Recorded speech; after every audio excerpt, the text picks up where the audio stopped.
এতিয়া একাধিক পদত নাপায় কাৰণ এটা নিয়ম কৰা আছে যে যোনে চতুৰ্থ শ্ৰেণীত পায় তৃতীয় শ্ৰেণীত পায় তেওঁ চতুৰ্থ শ্ৰেণীত নাপাব যোনে ওপৰৰ স্কেলটোত পায় তেওঁ তলৰ পজিশনটোত নাপাব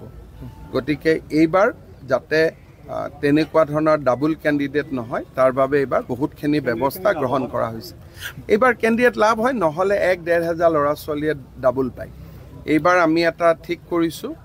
আৰু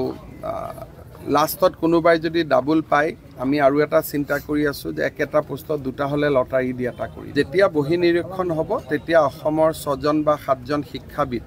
এক্সটাৰ্নেল ইভালুৱেটৰ হিচাপে তাত উপস্থিত থাকিব যাতে বহিত কোনো এতিয়াতো বহি সিল পেক আছে সিলৰ প্ৰথমবাৰৰ বাবে হ'ব নেকি স্যাৰ ৰাজ্য চৰকাৰো আমি কৰিছো অইন ঠাইত কৰা দেখা নাযায় ভাৰতৰ অইন ঠাইত নাই ভাৰতৰ অইন ঠাইতো লুকাই কৰে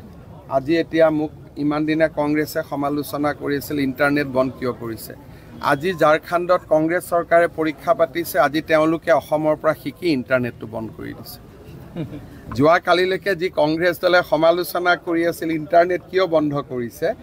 আজি ঝাৰখণ্ডত কংগ্ৰেছ চৰকাৰে অসমৰ পৰা শিকি পৰীক্ষা হৈ থকা সময়ছোৱাত ইন্টাৰনেট বন্ধ কৰিছে তাৰমানে অসমে আজি দেশক ৰাস্তা দেখুৱাই আছে এই অভিযান চলি থাকিব স্যাৰ আপোনাৰ নিকা কৰা অভিযান চলি থাকিব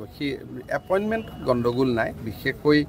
এতিয়া অক্টোবৰৰ পৰা পুলিচৰ নিযুক্তিও হ'ব আমাৰ ইয়াত বেলেগ কথা একো নাই সব ল'ৰা ছোৱালীয়ে ভাল কৰি চাকৰি পালে হ'ব নেক্সট পৰীক্ষা দুৱাৰত মানে চেকিংটো কেনেকৈ হ'ব আৰু ভাল কৰি মহিলাৰ চেকিংও হ'ব মহিলাৰ চেকিং নহলে মহিলাই যদি কাগজ লৈ আহে কেনেকৈ হ'ব গতিকে এয়াৰপৰ্টত যেনেকৈ চেকিং কৰে সুধি লয় পাৰমিশন লৈ পেলাই চেক কৰিব চেক নকৰিলে পৰীক্ষা কেনেকৈ একাধিক পদত নাপায় কাৰণ এটা নিয়ম কৰা আছে যে যোনে চতুৰ্থ শ্ৰেণীত পায় তৃতীয় শ্ৰেণীত পায় তেওঁ চতুৰ্থ শ্ৰেণীত নাপাব যোনে ওপৰৰ স্কেলটোত পায় তেওঁ তলৰ পজিশনটোত নাপাব গতিকে এইবাৰ যাতে